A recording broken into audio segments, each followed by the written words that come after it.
Kamu pernah nggak sih bangun pagi dengan niat mau produktif, tapi akhirnya malah scroll HP 2 jam? Atau kamu udah bikin to-do list rapi, tapi akhirnya cuma dikoret doang tanpa dikerjain?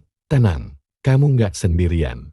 Rasa malas itu manusiawi. Tapi kalau dibiarkan, dia bisa jadi penghambat terbesar dalam hidup kita. Nah, Jepang negara yang terkenal dengan disiplin dan etos kerja tinggi ternyata punya rahasia sederhana untuk melawan rasa malas. Namanya Kaizen dan teknik 1 menit. Dulu, aku sering banget nunda-nunda. Mau mulai kerja? Nanti. Mau olahraga? Nanti. Mau belajar? Nanti. Dan akhirnya, semua jadi numpuk dan bikin stres. Sampai suatu hari aku baca tentang filosofi Jepang yang sederhana, tapi powerful. Cuma satu prinsip, lakukan hal kecil, tapi konsisten. Kaizen adalah filosofi Jepang tentang perbaikan terus-menerus, walaupun kecil. Kunci utamanya, fokus ke proses. Lakukan secara bertahap, tanpa tekanan besar. Lalu ada yang namanya teknik 1 menit atau dikenal juga sebagai Ichibun Kandei.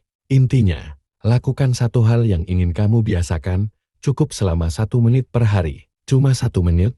Iya, tapi setiap hari. Karena otak kita benci tekanan. Semakin besar tugas yang kita lihat, semakin kita malas ngerjainnya. Tapi kalau kita bilang ke otak, santai aja. Cuma 1 menit kok.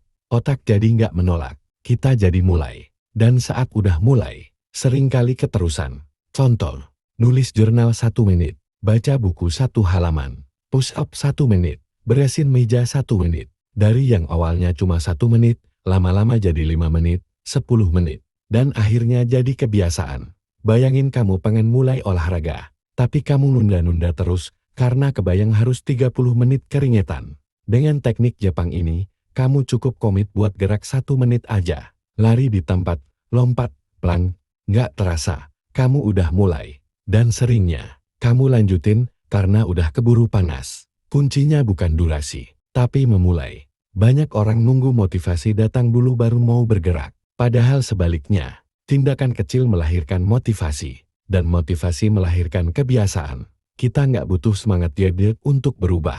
Yang kita butuh adalah konsistensi kecil setiap hari. Dan itulah kekuatan teknik Jepang ini. Nggak pakai stres, nggak pakai beban, tapi dampaknya luar biasa. Kalau kamu mau mulai, ini tips sederhananya. Pilih satu kebiasaan kecil yang pengen kamu bangun. Jadwalkan waktu tetap, misalnya tiap pagi setelah bangun. Lakukan selama 1 menit aja. Jangan lebih dulu, jangan kurang. Nikmati prosesnya. Jangan buru-buru pengen hasil instan. Kalau udah konsisten seminggu, baru naikin jadi 35 menit, dan seterusnya. Perubahan besar nggak selalu datang dari langkah besar. Seringkali, perubahan luar biasa dimulai dari 1 menit berani untuk melawan rasa malas. Ingat, 1 menit hari ini lebih baik dari 0 menit setiap hari. Mulai aja dulu. Dan jangan lupa share video ini ke temanmu yang juga sering berjuang lawan rasa malas. Karena kadang, 1 menit bisa ubah hidup seseorang.